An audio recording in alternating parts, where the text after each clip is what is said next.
Steve, a ladies' man, and Dennis, a married father, work together as paramedics in New Orleans, Louisiana. They are called out to a series of cases where people are either dead in strange circumstances or whose stories are incoherent. The cases are linked to a new designer drug called Synchronic.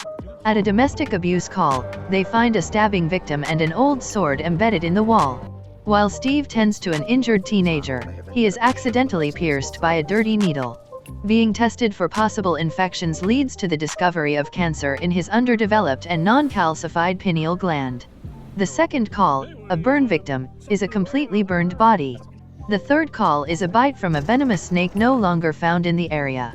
On a call to a drug party, they find a dead boy, and a girl says there was a third girl, Brianna, Dennis's teenage daughter. The next morning, Steve goes to a local smoke shop and buys all the Synchronic, which he learns is discontinued. As he leaves, Steve declines a man's offer to pay triple its worth and stays firm even when the man UPS his offer to almost 20 times what he paid. The next morning, Steve catches the man breaking into his house. He says he is the chemist who created Synchronic from a red flower that grows in the California desert, which alters the pineal gland's perception of time. Children, who have a non-calcified pineal gland, pass through time. Adults seem to only partially move through time like ghosts. During their next call, a victim of a sword fight dies. Steve, who is a fan of the history of science, quotes Albert Einstein on the meaninglessness of time when faced with his friend's death. Under the stress of Brianna's disappearance, Dennis' marriage deteriorates. When he learns someone has been stealing morphine, he misinterprets Steve's poor health and use of painkillers as evidence he is a morphine addict. The two come to blows while treating a shouting patient. At home, Steve takes Synchronic, travels back to when the area was covered in a swamp, and is attacked by a conquistador.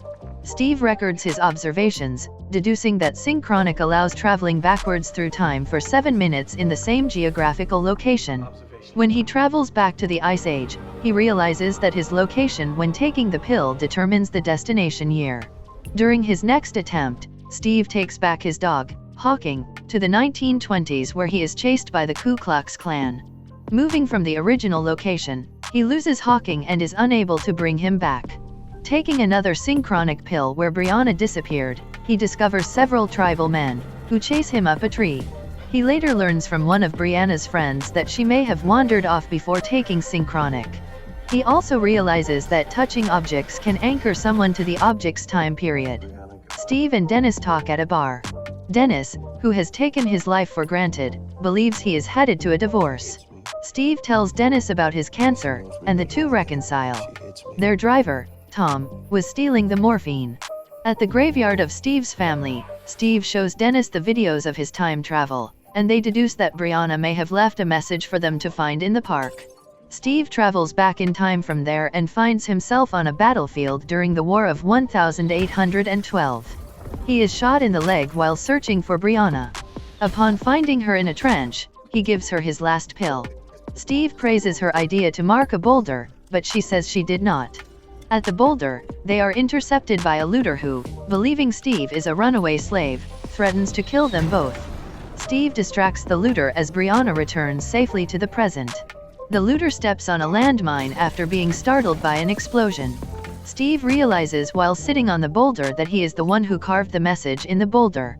Back in the present, as Dennis hugs Brianna, Steve appears ghost-like and shakes Dennis' hand.